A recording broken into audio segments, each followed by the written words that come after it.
1 কোটি বছর হয় তোমাকে দেখি না। একবার তোমাকে দেখতে পাবো, এই নিশ্চয়তাটুকু পেলে বিদ্যাসাগরের মতো আমিও সাঁতরে পার হব ভরা দামোদর।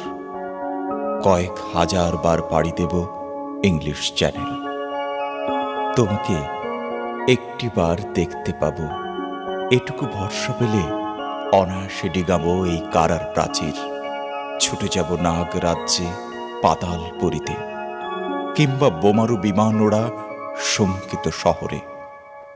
যদি জানি একবার দেখা পাব, তাহলে উত্তপ্ত মরুভূমি অনায়াসে হেঁটে পাড়ি দেব। কাঁটাতার ডিঙাবো সহজে, লোক লজ্জা ঝেড়ে মুছে ফেলে যাব যে কোনো সভায়, কিংবা পার্কে ও মেলায়। একবার দেখা পাবো।